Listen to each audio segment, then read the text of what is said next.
Good afternoon, everyone. Hope all is well. We are now back on a second live of the afternoon where I'm going to be speaking to a private equity investor, and he's going to be talking about what he does in terms of business entrepreneurship. Let me just send this over to him. Here we go. Send.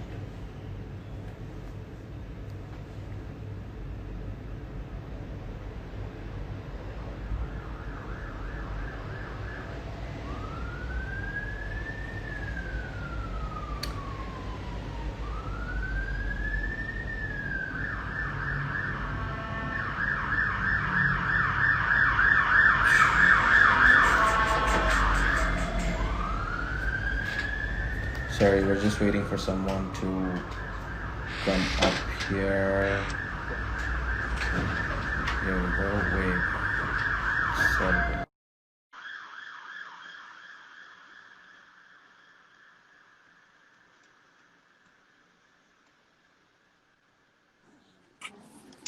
here we go. Meza, hi, how are you? Good, and yourself? Yeah, very good, thanks. Very good. Good stuff. Firstly, Selvan, thank you so much for coming on this live to share the knowledge and spread the positivity with us today. It's a pleasure to have you on. Well, pleasure to, to be a part of this. Thank you very much for inviting me. Great stuff. Where are you right now? I'm just at the golf club. It seems like but a I golf have club. finished, I promise. I live literally just around the corner. So I live within the golf club development. So I'm just going to walk back home. So it'll be a little bit quieter from where we are. So I've just had lunch here. So I'm just walking back. But I can speak. Good stuff. So, Selvan, before I start the conversation and before we move forward, if you can introduce yourself as to who you are and what is it exactly that you do. Sure. So my name is Selvan Saha. I am an investor. I'm an investor in properties, in real estate, and really anything that I think could potentially make money, could potentially do well for an investor. A proper entrepreneur mindset, I guess. I guess so. I mean, we've I've had businesses that we've developed over the years ourselves, and these days I tend to get involved with other businesses, but then sort of work on developing other entrepreneurs' businesses as an investor. So as a private equity investor kind of thing, and you're getting a return Correct. from that business, and obviously it shows that you own so many businesses, and it gives a good name to yourself in terms of when you're going to invest in more businesses and they see your record of what you've done so far and how you've achieved it. It may be a good thing for you, right? I guess so. I mean, track record is always key. In doing these deals. So often, people come to us where they're interested in raising capital. And we don't, just sort of raise capital for money, for companies rather, or simply add, to their fundraise. But I tend to get involved with businesses where I take an equity stake, perhaps in a business, sit on the board of directors, advise them, and build up the business, but always with an exit in mind. And the exit is typically, a float on an exchange somewhere, or a trade sale, something of that order. Absolutely. So, Selvan, I want to take you a few years back into your childhood, teenage years, and when we're growing up and we see possibly our parents, our uncles, aunties, who are going through different careers in their life, possibly become an architect, a doctor, a lawyer, an accountant, whatever it is. And we see all these careers in front of us, and we aspire to be like them one day. What is it that aspired you? What career were you aspired by that you wanted to become that instead of becoming a business entrepreneur? Sure. So I come from a family of I mean, the best way to describe it is probably, from a family of professionals. My father's an engineer. He's Okay. from he's in telecom engineering. I was raised in the Middle East. I went to, an international school there. The expectation was to go through education and start a career of some sort. And I originally wanted to become a stockbroker. I think that's a function of having watched lots of lots of Lots of 1990s Wolf of Wall Street. movies and that sort of thing. I mean, well before you had the Wolf of Wall Street, certainly, there was You had other. the Wall Street movie itself, and lots of movies like them, The Secret of My Success, and things like that. So certainly, my interest was in. I wanted to become a stockbroker because I thought it was a fairly fun sort of.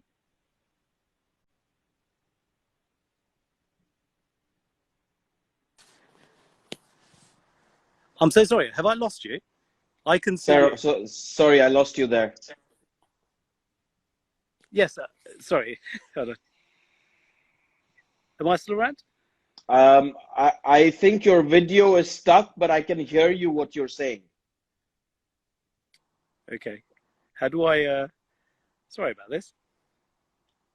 It's all right, no problem.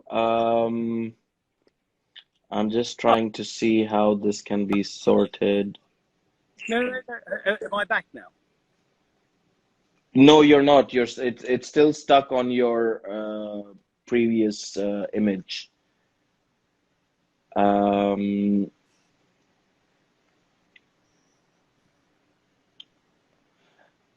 if you want to leave the live and come back on again. Sure. Okay. Let me do that.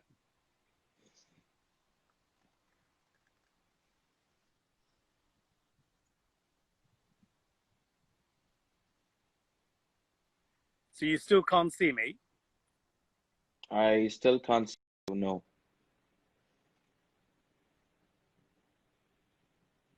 Okay, so sorry, we're having some technical difficulties out here, but Selvan should be back on again.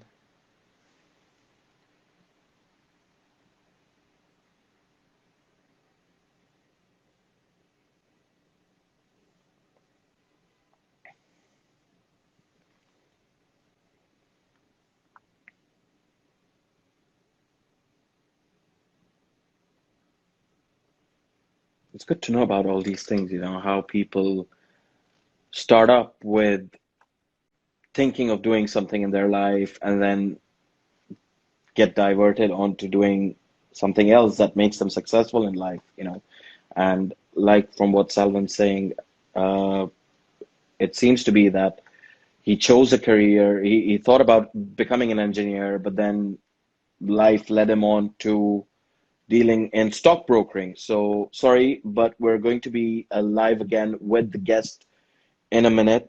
We're just having some technical issues.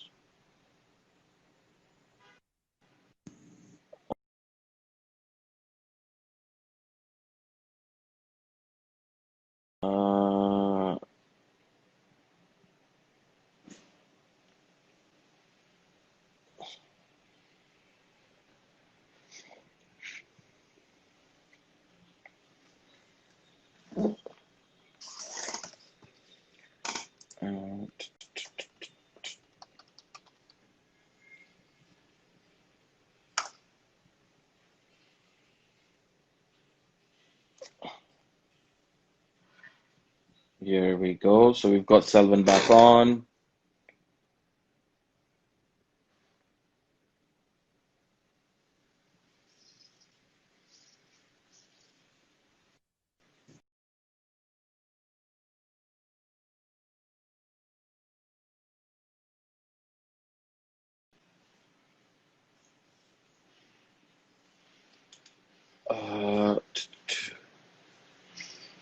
Sorry about this, people. We should be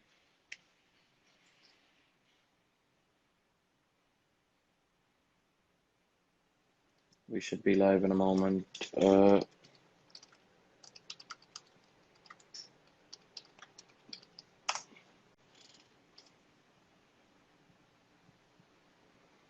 Absolutely. Go ahead, refurbish an apartment or a house. And if you're looking for something, get in touch with BTH Properties. Uh, Absolutely, good return.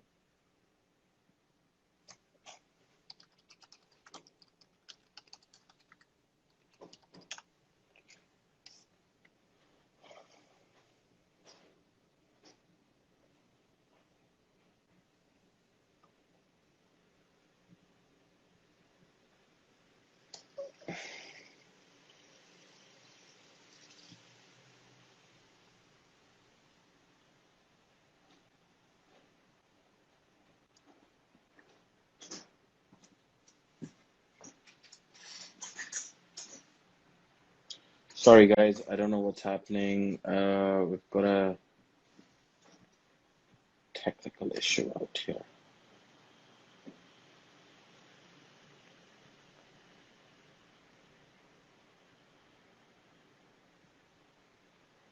Yep, it is. It's an independent company. There's no franchise or anything like that, and it's run by myself. What's the return on commercial properties? If I were you, I would stay away from commercial properties as of now until the market's sorted, especially with commercial. I mean, businesses are going bust. People are leaving their tenancies without anything. So I think now is not the time to get on the bandwagon for commercial, but residential, absolutely. Go on and do it. Uh,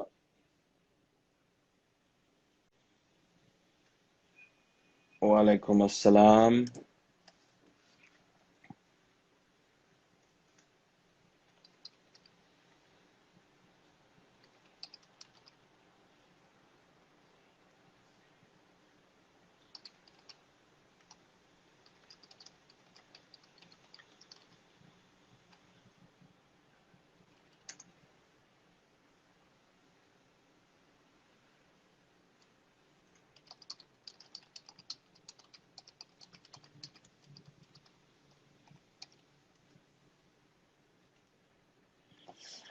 Sorry, guys, yeah, we should be live in a moment. Apologies to all the 5 people that are waiting. Um, Here we go. So we've got Selvin back on. Add. Super. Here we go. I'm so sorry about It's all that. right. No problem. It happens. My bad. Sorry. It's okay. No problem. So you were talking about it, Selvin, that you saw a lot of stock brokering movies, and it sort of made up your mind to get into stock brokering. So where did you get at from there? I mean, being at school, college, university, you studied, you were brought up in the Middle East, you went to school in the Middle East. How did you come about the mindset that I want to get into stockbroking? Well, I think, so it's my dad being in engineering.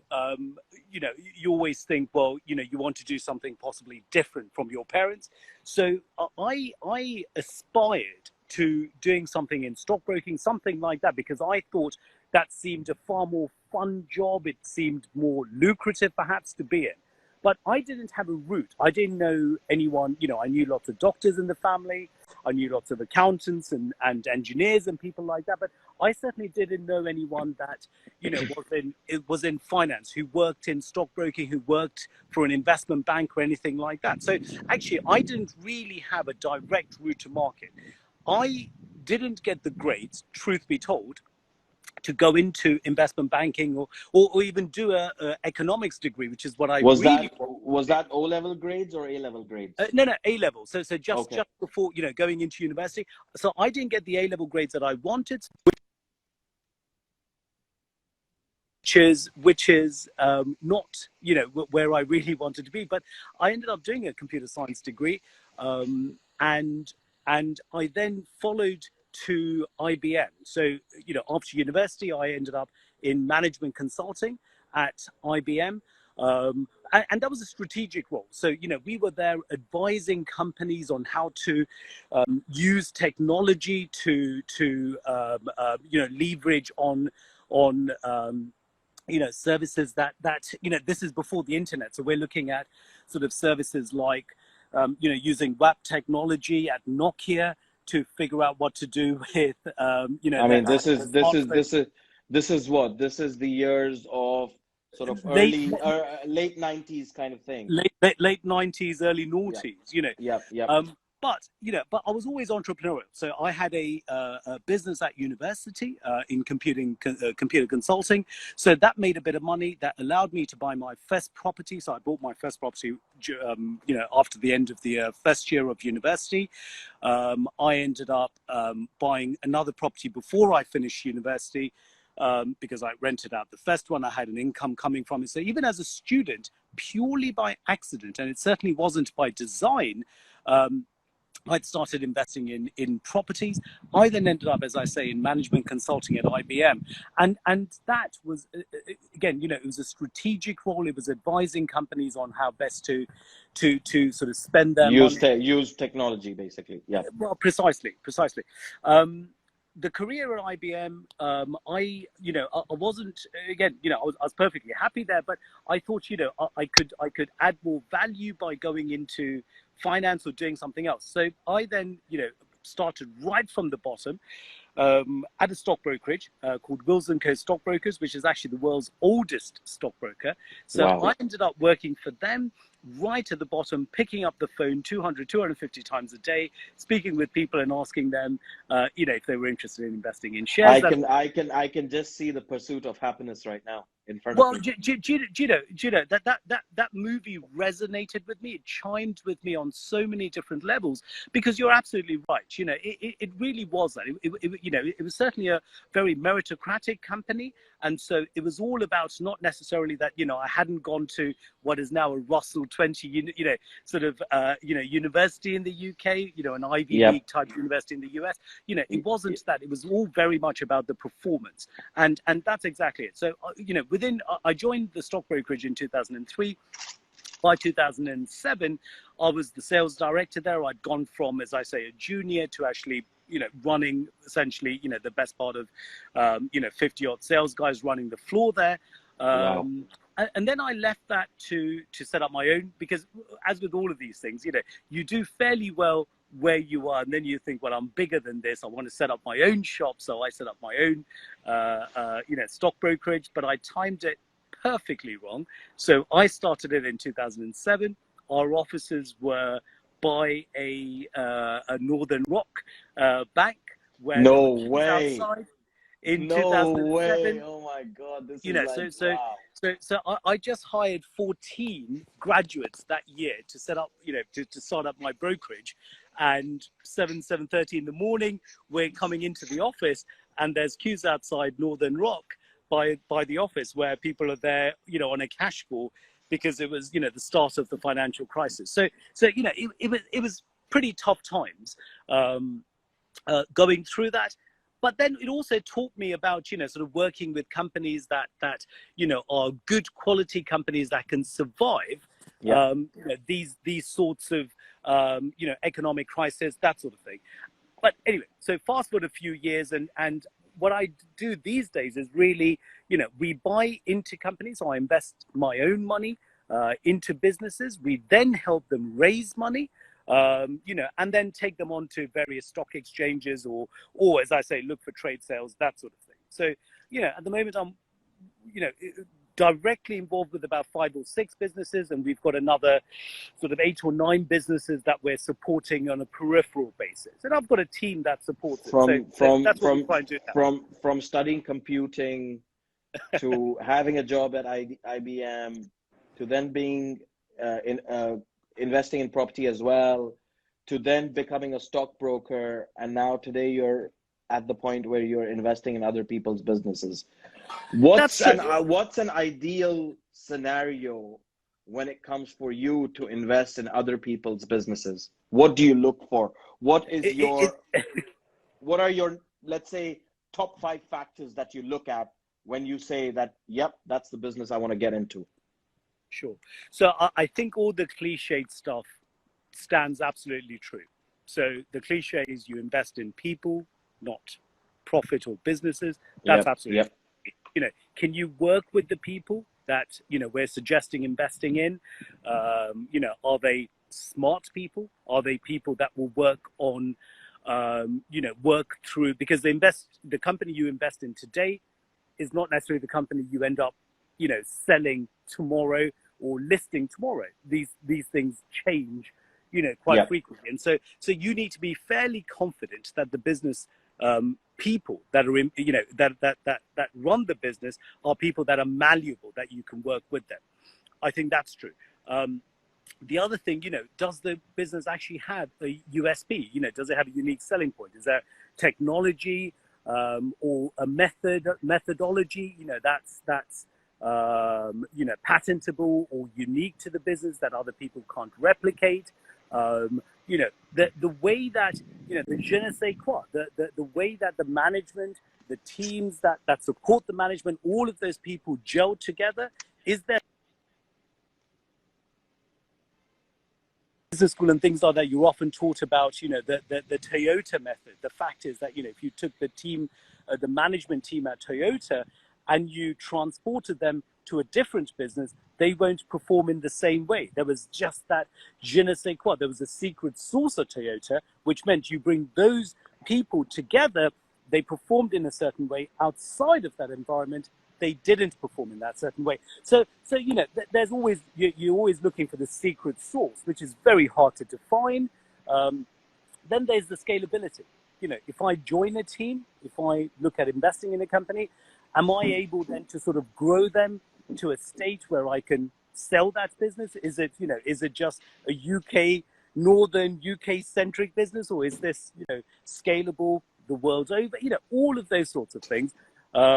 You asked for five, and the fifth thing, I guess, is genuinely whether I find that business interesting. okay. I So you would look at any business. It's not just technology, or it's just not just stock brokering, or it could be textile, it could be garments, it could be an online business selling on Amazon. So you would look at a variety of businesses to choose from. Correct. I mean, so we're perfectly sector agnostic, because I don't know anything about many things. We go into things that we find, as I say, we don't have an expertise, so we will buy into anything that we think will make money, but without being necessarily, sort of centric to one particular industry. Absolutely. Okay, great stuff. I mean, it's so good to know about these things. So am I actually seeing a dragon's den in the making right now? Not at all. I think. Well, I mean, I think, as you could tell, I'm not TV material, clearly, right? So, I think that was long established, years ago.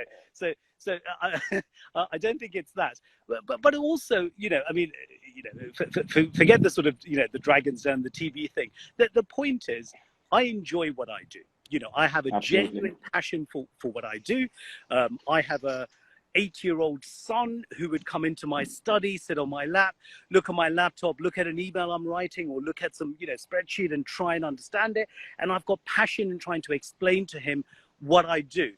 Enough for Absolutely. him to say when he grows up, because he still can't completely understand what I do, and my wife knows far less about what I do than she does, but my son still wants to sort of do what daddy does. The kids are intrigued, right? They're intrigued of what you do. I mean, I get this question every time. Like, now I'm on social media, my kids follow me on YouTube, Instagram, and they're like, Dad, are all these your properties?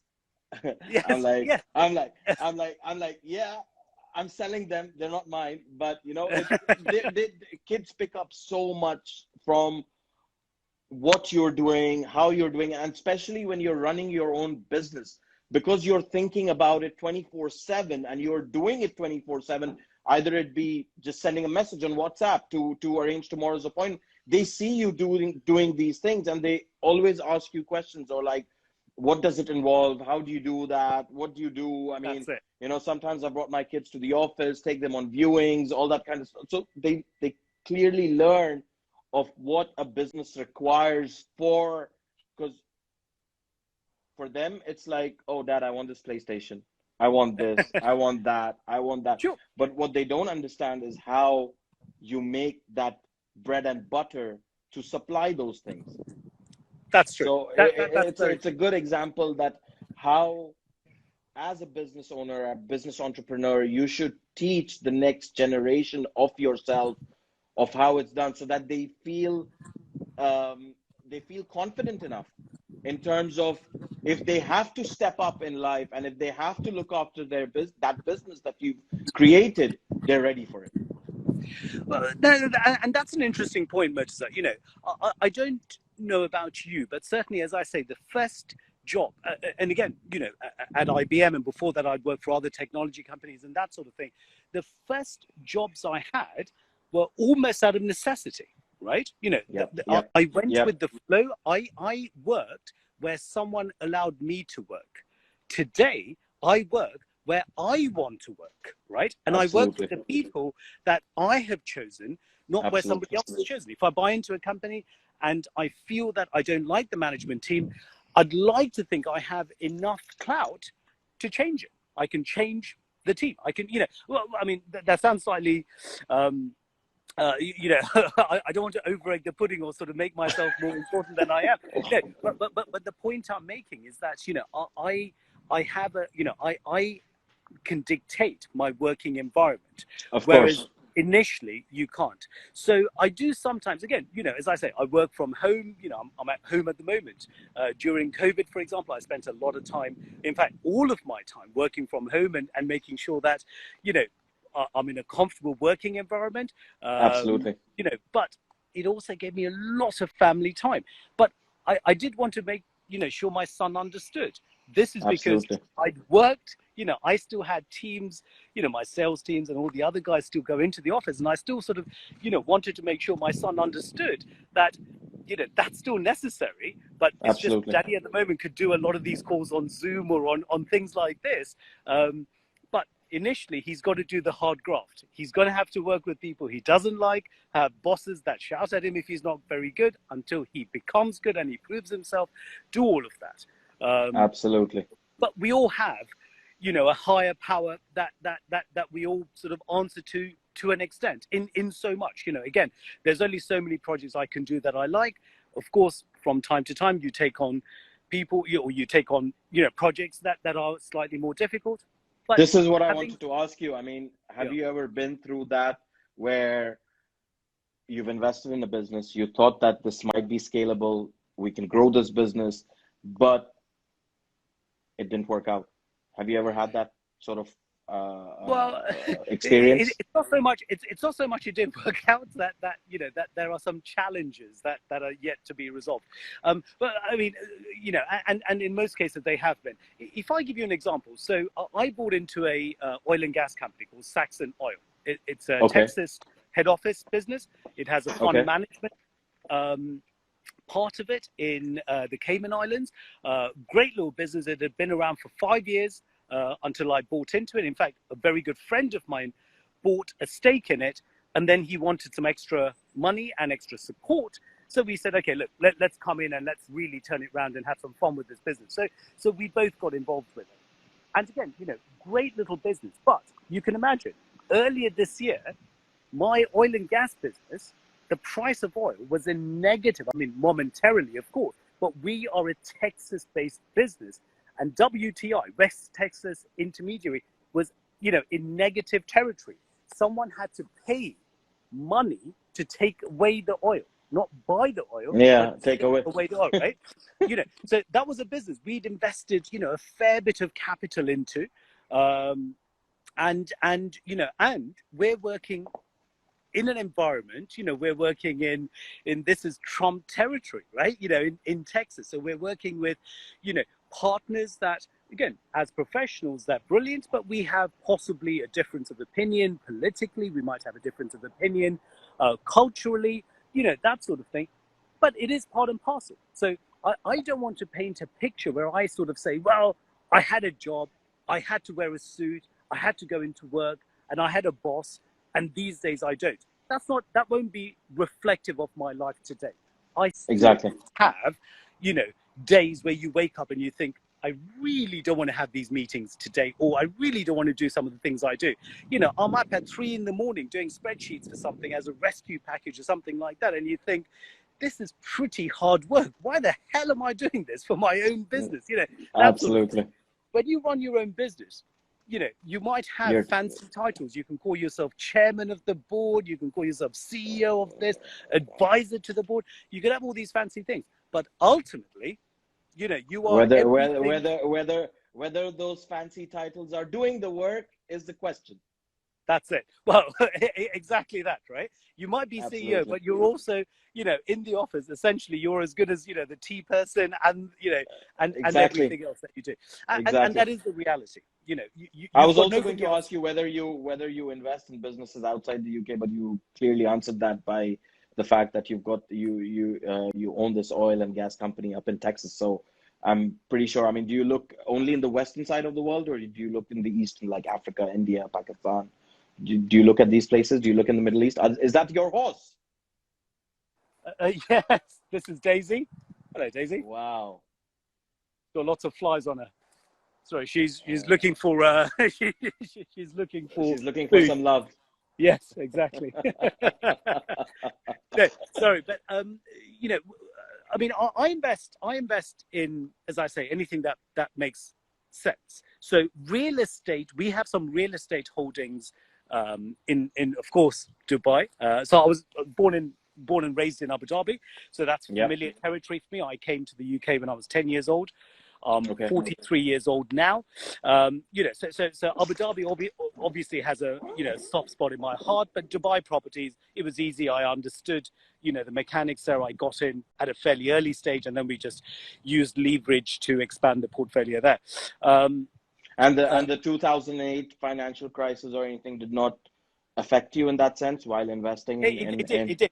That's when we bought some properties because it created an opportunity. I mean, look, I love when the news people start saying there's a crisis on, there's that sort of thing.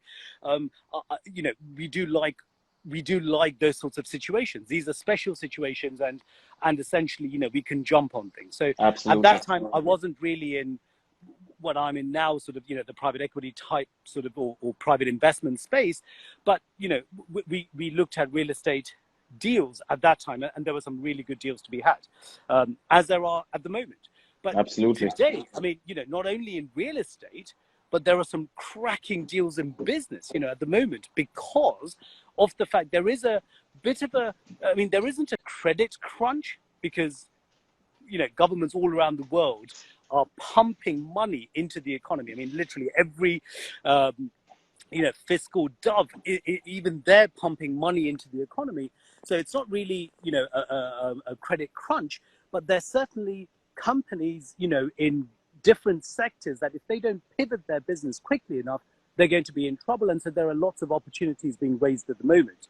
And so we're looking at taking over lots of businesses that we think we could pivot the industry they're in. So we're looking at hospitality business, turning that into care homes, that sort of thing, potentially. So hotels to care homes. We're looking at, nursery businesses that could potentially pivot into something else. So what I'm saying is, there are lots of opportunities all the time. To make good profit. The view that you take with the business, whether you look at something and you think this is terminal, or you look at it and you think, I can turn this around. I can scale this up and do something to it. Precisely. But it's been an absolute pleasure talking to you. I mean, so much knowledge in terms of what you have done and how you've gone about it and what you do in today in your business entrepreneurial career. Absolutely amazing to hear that. But before you go, Selvan, I do this with all my guests that come on here. Sure. You've shared the knowledge with us, but we've gone through a lot of negativity in the last 6 months. I mean, however people want to see it, but the majority of the people will see it as a negative space. Only opportunists will see it as a positive space to pick up the opportunities and turn it into a positive. But then again, what positive advice would you like to share with the world today so that they can take that on board and move forward in life in terms of finding the right opportunity for themselves? I think, you know, a positive mental attitude, as you rightly said, you know, you can look at every situation and look at the negative, but if you, and sometimes it might require a bit of, you know, real focusing of the mind and heart, but if you can find the positive in a situation, I think, you know, you would then look at the world differently, and that would Absolutely. create the opportunities. I think, you know, that would work better for you. Absolutely. There's negativity. Look, you know, I mean, look, I speak to guys on yachts, and I think they're inherently unhappy. I speak to guys, you know, stuck in in an office doing something that you would think they're not enjoying. They're sort of analysts looking at spreadsheets all day long, and they're thoroughly enjoying it. My point is, it's the way you look at the world and the way you enjoy the world. You know, that's about you. Absolutely. But thank you And so Daisy much for agrees. coming on here. Enjoy your time with Daisy. And it's been a pleasure talking to you. Thank you so much for coming on here and sharing all that with us today. And hopefully, I'll see you in London when you're down here. Absolutely. Let's see each other again soon. Take care. Absolutely. Cheers. Thank you so much, Thank you. Selvan. It's a pleasure. All right. Take care. Bye-bye. Take care. Bye.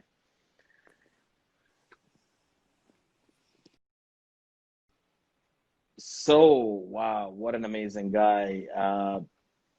Into technology, into stock brokering, into running his own business, and now actually buying businesses to maximize what he has done and what he's achieved over the life. It was a pleasure talking to Selvan Saha. Thank you so much to Selvan for coming on here. Thank you to all the viewers that tuned in. It's been a pleasure. I'll see you again at 6 o'clock, where I've got a motivational speaker, and she is going to be absolutely amazing in terms of providing positive knowledge. Thank you so much. Take care. Bye-bye.